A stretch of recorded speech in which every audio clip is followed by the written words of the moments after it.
जीवन का सफ़र एक शुक्राणु और एक अंडाणु से शुरू होता है। हर महिला की पीरियड साइकिल 28 दिनों की होती है, लेकिन कुछ महिलाओं की पीरियड साइकिल 35 दिन या उससे ज़्यादा भी हो सकती है। पीरियड का पहला दिन महिलाओं के पीरियड साइकिल का पहला दिन होता है। पीरियड ख़त्म होते ही महिलाओं में फॉलिकुलर फेज स्टार्ट हो जाता है। इस फॉलिकुलर फेज में महिला के ब्रेन द्वारा पिट्यूटरी ग्रंथि में FSH यानी कि फॉलिकुलर स्टिमुलेटिंग हार्मोन रिलीज़ किया जाता है। ये वही हार्मोन है जो अंडाशय में अंडे को पकने में मदद करता है। FSH हार्मोन रिलीज़ होने के बाद ये ब्लड द्वारा अंडाशय तक पहुंच जाता है। इस FSH हार्मोन के वजह से उनमें से कुछ अंडे पकने शुरू हो जाते हैं और जैसे ही इनमें से कुछ अंडा पक जाता है तो ब्रेन द्वारा एक और हार्मोन रिलीज़ किया जाता है जिसका नाम होता है LH यानी कि लुटिनाइजिंग हार्मोन। ये लुटिनाइजिंग हार्मोन अंडाशय से अंडे को फूटने में मदद करता है। जैसे ही LH हार्मोन बढ़ता है अंडाशय से अंडे फूट जाते हैं और अंडे फूटने के बाद ये अंडा फैलोपियन ट्यूब के द्वारा अंदर ले लिया जाता है।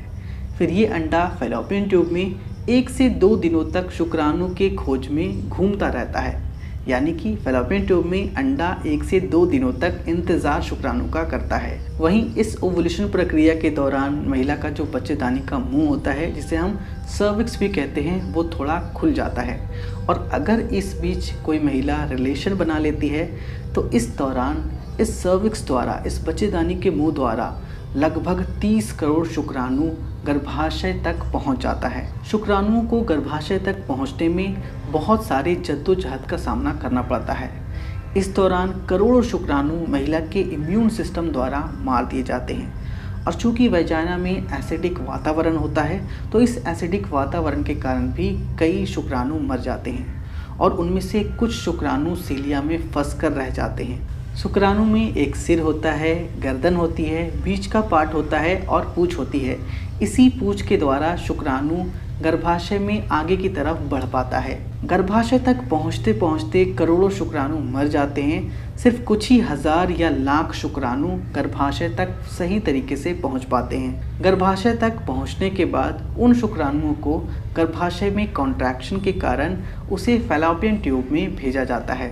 फैलोपियन ट्यूब में भी पाल की तरह छोटे छोटे बहुत सारे सीलिया होते हैं और उन सीलिया में भी बहुत सारे शुक्राणु फंस जाते हैं या मर जाते हैं। इस तरह फैलोपियन ट्यूब तक पहुंचते पहुंचते कुछ ही दर्जन शुक्राणु फैलोपियन ट्यूब तक बच पाते हैं। अब इस तरह से मुश्किल सफ़र को पार करके कुछ ही शुक्राणु अंडे तक फैलोपियन ट्यूब में पहुंच पाते हैं।